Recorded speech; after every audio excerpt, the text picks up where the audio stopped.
కళ్యాణి!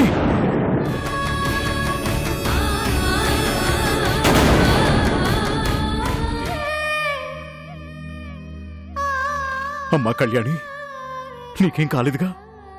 ఎక్కడికి వెళ్ళిపోయావమ్మా? కళ్యాణ్ ఇంటికి వచ్చేసింది ఆకాష్. ఓ థ్యాంక్ గాడ్. బాబు రఘురామ్, చెప్పండి నాగిరెడ్డి గారు. కళ్యాణ్ ఇంటికి వచ్చేసింది బాబు. నిజమా? నేనీ పెళ్లి చేసుకోవడం వల్ల మా అమ్మా నాన్న సంతోషిస్తారని మాత్రమే ఒప్పుకున్నాను.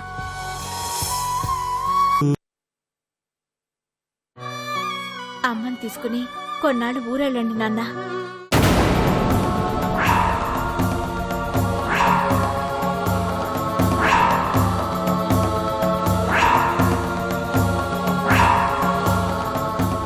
మీరిక్కడే ఉంటే నన్ను చూసి మీరు బాధపడటం, మిమ్మల్ని చూసి నేను బాధపడటం నాకిష్టం లేదు నాన్న.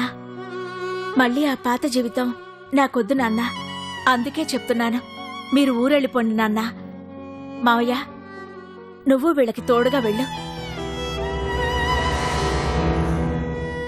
అదేంటమ్మా, ఈ సమయంలో నిన్ను ఒంటరిగా వదిలేసి మేమెలా వెళ్ళగలమమ్మా? అవును కళ్యాణి, నిన్ను ఒంటరిగా వదిలేసి మేమెక్కడికి వెళ్తామమ్మా? దయచేసి నన్ను అర్థం చేసుకోండమ్మా. చూడు ఆకాష్, తనెలా మాట్లాడుతోందో. నువ్వు నన్ను అర్థం చేసుకుంటావన్న నమ్మకం నాకుంది ఆకాష్. వీళ్ళకి ఎలా నచ్చ చెప్తావో నువ్వే చెప్పు. నేను మాత్రం కొన్ని రోజులు ఒంటరిగా ఉండాలి, అంతే.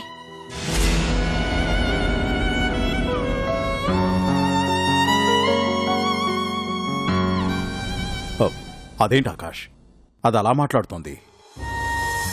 ఈ పరిస్థితుల్లో దాన్ని ఇక్కడ ఒంటరిగా వదిలేసి మేమెలా వెళ్ళగలమనుకుంది? కళ్యాణి చెప్పిన దాంట్లో తప్పులేదు అంకుల్. అదేంట్రా నువ్వు అలా అంటున్నావు? పిల్లలు బాధల్లో ఉన్నప్పుడు ఏ తల్లిదండ్రులు వాళ్ళకి దూరంగా ఉండాలనుకోర్రా. నిజమేనమ్మా, కానీ కళ్యాణి ఇప్పుడు బాధపడట్లేదు, సంతోషంగా ఉండాలని ప్రయత్నిస్తోంది. వీళ్లు కోరుకునేది కూడా అదే కదరా. కళ్యాణి సంతోషంగా ఉంటే వీళ్లకన్నా సంతోషించే వాళ్ళు ఇంకెవరుంటారు?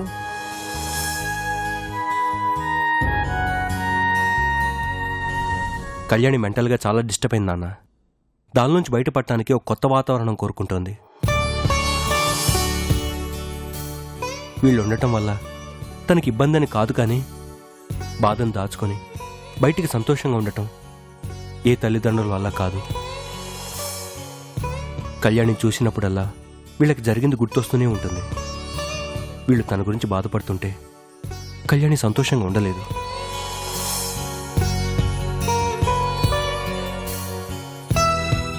కళ్యాణి మానసిక పరిస్థితి అర్థం చేసుకోండి అంకుల్. తనంతట తానే ఈ సిట్యుయేషన్ నుంచి బయటపడాలని ట్రై చేస్తోంది. ఈ టైంలో తన్ని ఒంటరిగా వదిలేయటమే మంచిది. కళ్యాణి మిమ్మల్ని తిరిగి రావద్దని ఏం చెప్పలేదే. కొన్నాళ్ళు ఒంటరిగా వదిలేయమంది, అంతే. దానికెందుకు మీరు ఇంతలా బాధపడుతున్నారు? అయినా కళ్యాణి గురించి మీరేం కంగారు పడకండి అంకుల్. తన్ని చూసుకోవడానికి నేను ఉన్నాను కదా. మేం వెళ్ళిపోతే అది సంతోషంగా ఉంటుందంటే ఎన్ని రోజులు దూరంగా ఉండడానికైనా మేం సిద్ధమే. కానీ కళ్యాణి చెప్పిందని మాత్రం మేము ఇక్కడి నుంచి వెళ్ళిపోం. దానికి ఏ కష్టం వచ్చినా చూసుకోవడానికి నువ్వున్నావన్న ధైర్యంతోనే వెళ్తాం. కళ్యాణి గురించి నాకు వదిలేయండి ఆంటీ. తన్ని కంటికి రెప్పలా కాపాడే బాధ్యత నాది. మీరు నిశ్చింతగా వెళ్ళండి. మీరు మళ్ళీ వచ్చేసరికి కళ్యాణి మొహం ఆనందంతో వెలిగిపోవటం చూస్తారు. నా మాట నమ్మండి.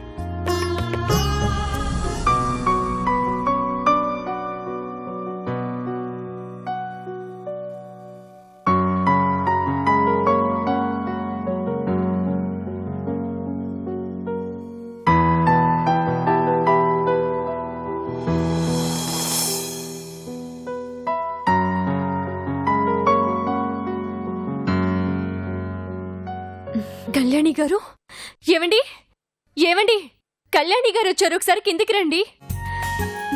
మీరు కూర్చోండి. పర్వాలేదు.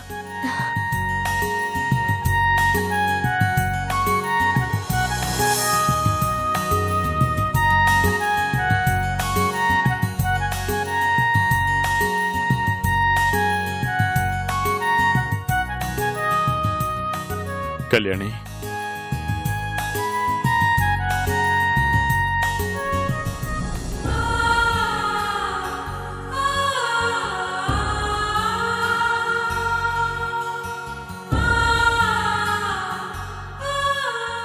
క్షమించి కళ్యాణి.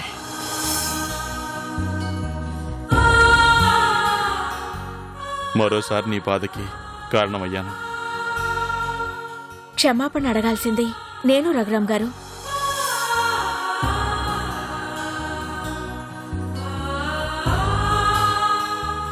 మీరందరూ నా కోసం ఎంత కంగారు పడుంటారో నేను ఊహించగలను. మీ భార్య తిరిగొచ్చిందన్న సంతోషం మీకు లేకుండా చేశాను.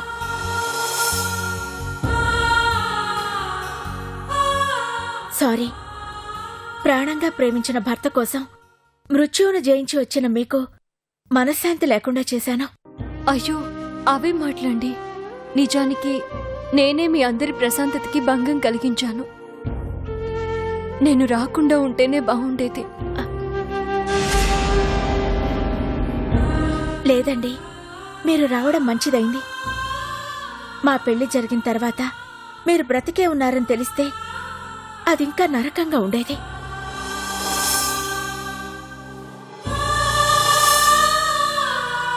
రఘురాం గారు మిమ్మల్ని ఎంతగా మిస్ అయ్యారో నాకు మాత్రమే తెలుసు.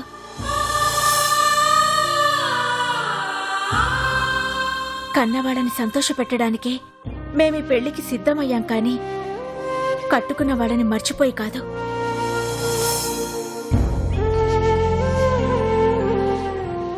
ఈ పెళ్లి జరిగి ఉంటే నేను భార్యగా రఘురాం గారి పక్కన స్థానాన్ని మాత్రమే భర్తీ చేయగలిగేదాన్ని. కానీ ఆయన మనసులో ఉన్న మీ స్థానాన్ని మాత్రం ఎవరూ భర్తీ చేయలేరు.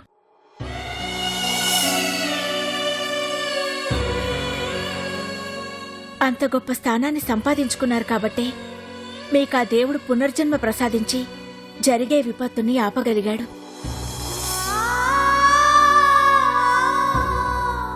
మీరు అదృష్టవంతులు రఘురాం గారు. అందుకే మీ భార్య తిరిగొచ్చింది. అలాంటి అదృష్టం అందరికీ కలగదండి.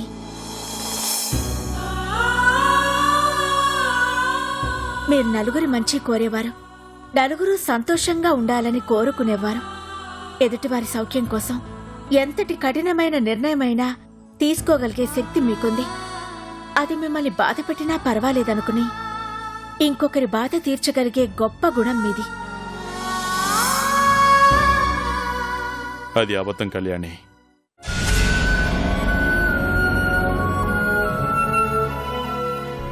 అదే నిజమైతే నా వల్ల నీకిన్ని కష్టాలు ఎందుకు ఎదురవుతాయి? నా మీదున్న అభిమానంతో నువ్వు ఈ మాట అంటున్నావు, కానీ ఆ అభిమానం పొందే అర్హత నాకు లేదు. ఉంది రఘురాం గారు. ప్రేమించే గుణం ఉన్న మీకు ఎవరి అభిమానాన్నైనా పొందే అర్హత కూడా ఉంది.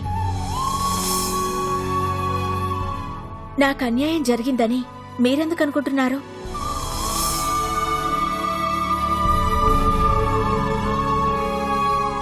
తాళి కట్టించుకున్న భార్య బ్రతికుండగా నా మెడలో తాళి కడితే ఆవిడ జీవితానికి మీరు అన్యాయం చేసిన వాళ్ళవుతారు. అలా జరగడం ఆ దేవుడికిష్టం లేదు.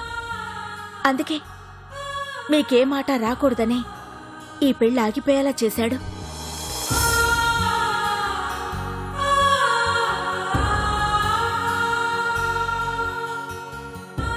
మీరు ఒకరి కోసం ఒకరు పుట్టారు. మిమ్మల్ని విడదీస్తే ఆ దేవుడికి కూడా పుట్టగతులుండవు. అంత పవిత్రమైన బంధం మీది.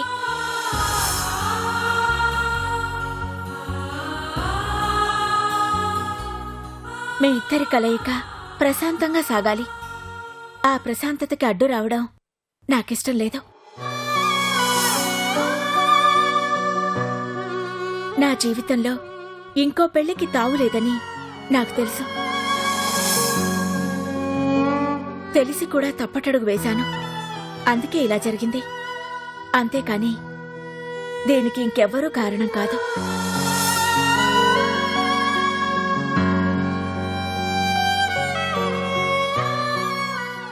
దయచేసి ఈ విషయాన్ని ఇక్కడితో మర్చిపోండి. ఇకపై మనం మంచి స్నేహితులుగా ఉందాం. నా గురించి మీరు దిగులు పడకండి. ఫ్యూచర్ ఏంటనేది అందులోకి వెళ్తేనే తెలుస్తుంది. కాలం నా కాలినడకని ఎటువైపు మళ్లిస్తే నా జీవితం అటువైపు పయనిస్తుంది. నా గురించి ఆలోచించకండి. నాకేం కాదు. మీరిద్దరూ హ్యాపీగా ఉండండి, నేను హ్యాపీగానే ఉంటాను. వస్తానండి. హ్మ్. వస్తాను.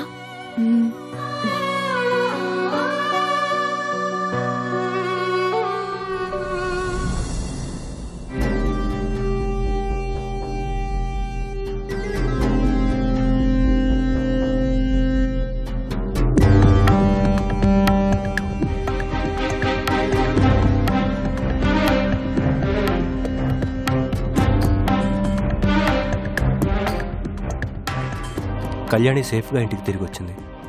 అంటే ఆ సేతుగాడు కళ్యాణికి ఎలాంటి హాని తలపెట్టలేదన్నమాట. అసలు ఈ సేతు ఎవడు?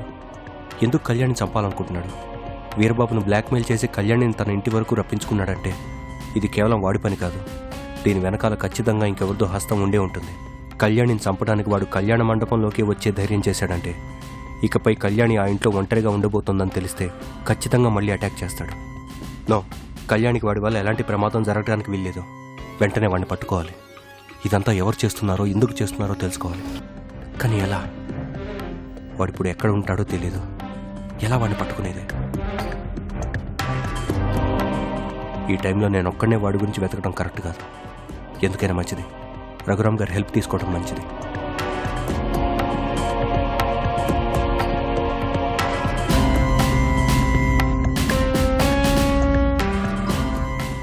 రఘురామ్ గారు, నేను మిమ్మల్ని అర్జెంటుగా కలవాలి.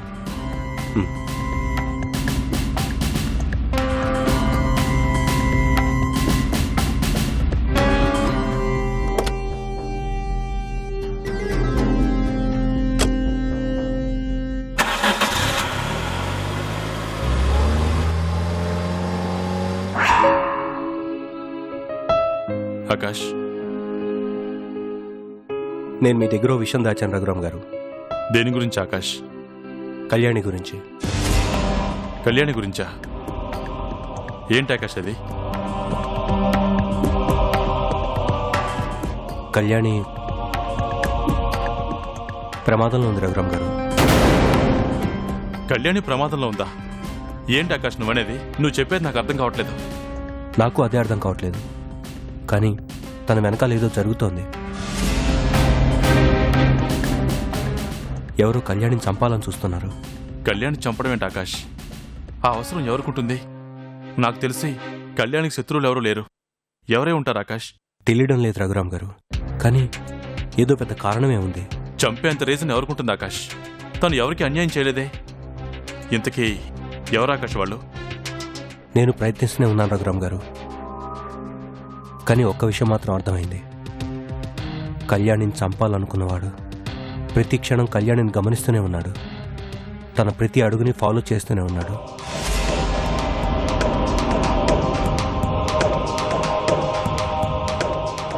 ముందు పేపర్ బాయ్లా ఇంటికి వచ్చాడు. తర్వాత వీరబాబుని అడ్డం పెట్టుకుని కళ్యాణిని వాడింటికి రప్పించుకున్నాడు.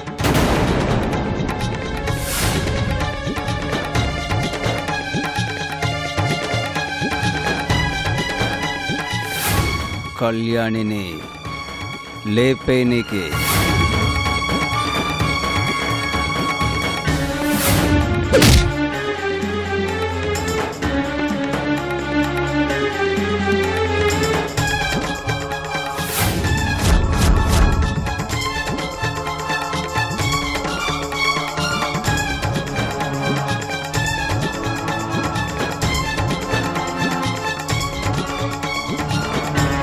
ఇంత జరిగినా నాతో ఒక్క విషయం కూడా చెప్పలేదంట ఆకాష్. అసలు ఈ విషయం ఎంతవరకు నా దగ్గర ఎందుకు దాచావు? అందరూ మీ పెళ్లి జరుగుతున్న ఆనందంలో ఉన్నారు. అలాంటి సమయంలో ఈ విషయం గురించి తెలిస్తే అందరూ కంగారు పడతారని నేనే ఎవరితో ఈ విషయం చెప్పలేదు. ఇంతకీ ఎవడు ఆకాష్ వాడు? చెప్పు, వెంటనే వాడిని పోలీసులకు అప్పచెప్తాను. ఆవేశపడకండి సార్. వాడు కేవలం డబ్బులుగా హత్య చేసే రకం. వాడి వెనకాల ఎవరో ఉండి ఇదంతా చేస్తున్నారు. కానీ పర్సనల్గా వాడికి కళ్యాణి మీద ఎలాంటి ద్వేషం లేదు. పైగా వాడిని పట్టించడం వల్ల అసలు వాళ్ళు ఎవరో తెలుసుకునే ఛాన్స్ మిస్ అవుతుంది. అందుకే నేను ఇంతవరకు కామ్గా ఉన్నాను. పెళ్లి మండపంలో కళ్యాణి కనిపించకపోయేసరికి మీరందరూ తన ఏమైనా అఘాయిత్యం చేసుకుందేమోనని బాధపడ్డారు. కానీ నేను మాత్రం తనకే ప్రమాదం జరుగుతుందోనని భయపడ్డాను. ఎందుకంటే కళ్యాణిని చంపాలనుకున్నవాడు ఆ రోజు కళ్యాణ మండపం కూడా వచ్చాడు. నన్ను చూసి ఎస్కేప్ అవ్వాలని ప్రయత్నించాడు. నేను మన తరుపుతూనే వెళ్ళాను, కానీ క్షణాల్లో మిస్ అయిపోయాడు. నేను వాడికి వార్నింగ్ ఇచ్చాక కూడా తిరిగి వచ్చాడంటే వాడు కళ్యాణిని చంపేంత వరకు వదలడు రఘురామ్ గారు. అసలు ఇప్పుడు కళ్యాణి ఒంటరిగా ఉండాలని ఫిక్స్ అయింది.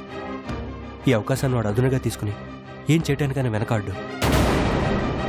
వాడు ఒక్క అడుగు ముందుకు వేయకముందే మనం వాడి అడుగులకి అడ్డుపడాలి. వాడు ఎక్కడుంటాడో నీకు తెలుసా? తెలుసు రఘురామ్ గారు. వాడిని పట్టుకోవడానికి మీ సాయం కావాలి. అందుకే నేను మీకు ఫోన్ చేశాను. కళ్యాణి ప్రమాదంలో ఉందంటే నా ప్రాణాన్ని కూడా లెక్క చేయను ఆకాష్. పద, వాడంతా చూద్దాం.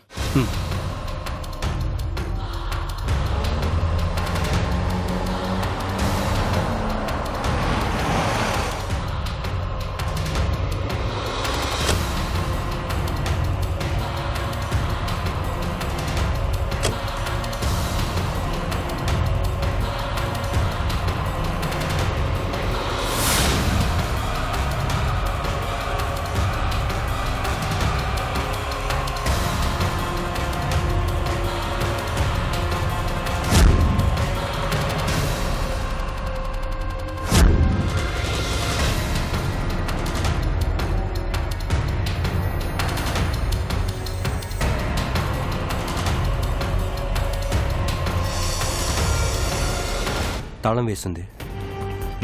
నువ్వు వస్తావని వాడు ముందే పసిగట్టి ఇక్కడి నుంచి ఎస్కేప్ అయి ఉంటాడు ఆకాష్. పెళ్లిలో వాడిని నేను తరిమాను కదా, అందుకే వాడు ముందుగా ఎక్స్పెక్ట్ చేసి ఉంటాడు. ఇప్పుడు ఏం చేద్దాం? అదే నాకు అర్థం కావట్లేదు. వాడి పేరు సేతు అన్న ఒక్క విషయం తప్ప అసలు వాడు ఎవరి కోసం పనిచేస్తున్నాడన్న విషయం ఏమీ తెలియదు.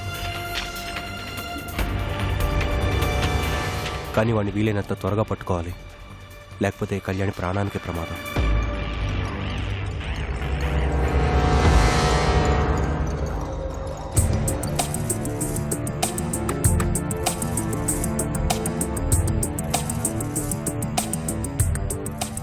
ఆకాష్, ఈ చుట్టుపక్కల వాళ్ళని అడిగితే ఏదైనా విషయం తెలుస్తుందేమో.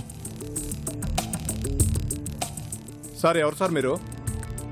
ఈ ఇంట్లో సేతు అనే వ్యక్తి ఉండాలి. అతను ఎక్కడికి వెళ్ళాడు మీకు తెలుసా? వాడు ఎక్కడికి వెళ్తే నాకెందుకండి? వాడు అద్దెకు తీసుకున్న వారం రోజులైనా ఇల్లంతా ఒకటే చేపల కంపు. నాకు తెలిసి వాడేవో చేపలు అమ్ముకోవడానికి వెళ్ళుంటాడు. అయినా వాడి గురించి మీరెందుకు అడుగుతున్నారు? ఏం లేదు, అతనితో చిన్న పని ఉంది, కలిసి వెళ్దామని వచ్చాం. ఏమో సార్, ఇప్పుడు వాడు ఎక్కడున్నాడో ఏమో తెలియదు. రే ఆగరా.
ఎందుకురా నక్కి నక్కి మమ్మల్ని చూస్తున్నావు? ఎవరా నువ్వు? నేను మిమ్మల్ని చూడటం ఏంటి సార్? మీరెవరో కూడా నాకు తెలీదు. అయినా మిమ్మల్ని చాటుగా చూడాల్సిన అవసరం ఏముంది సార్? మర్యాదగా చెప్తావా లేక పోలీసులకు చెప్పంటావా? కరెక్ట్గా చెప్పారు. వీడికి అదే కరెక్ట్ ప్లేస్. వీడి నోటితో నిజం ఎలా చెప్పించాలో వాళ్ళకైతే బాగా తెలుసు. అంతేకాదు, వీడి వెనకాల ఉన్నదెవరో కూడా బయటపడుతుంది. చెప్పరా. కరెక్ట్గా చెప్పావు ఆకాష్. సార్, మీకు దండం పెడతాను సార్. దయచేసి నన్ను పోలీస్ స్టేషన్కి తీసుకెళ్ళొద్దు సార్. మీకు నిజం చెప్పేస్తాను సార్. నన్ను వదిలేయండి సార్, ప్లీజ్ సార్. నువ్వు ఆ సేతుగాడి మనిషివే కదా? చెప్పు. అవును సార్. ఎక్కడ్రా వాడు? అతను ఎక్కడుంటాడో నాకు తెలియదు సార్. కోటిలోని చేపల మార్కెట్లో చేపలు అమ్ముతుంటాడు సార్. అంతవరకే నాకు తెలుసు సార్. అప్పుడప్పుడు పని ఉంటే నన్ను పిలుస్తాడు. 5కి 10కి ఆశపడి పోతుంటాను. నేను క్రిమినల్ కాదు సార్, నన్ను నమ్మండి సార్.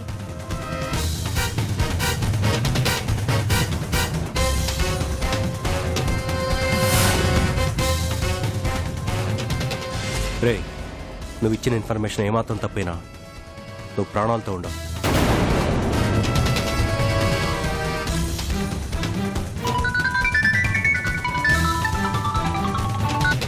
నీ నెంబర్ నా దగ్గర ఉంది. తేడా వచ్చిందో నువ్వు ఎక్కడున్నా ట్రేస్ చేసి పట్టుకుని నీ అంతు చూస్తాం. జాగ్రత్త.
కళ్యాణి ప్రమాదంలో ఉంది దీప.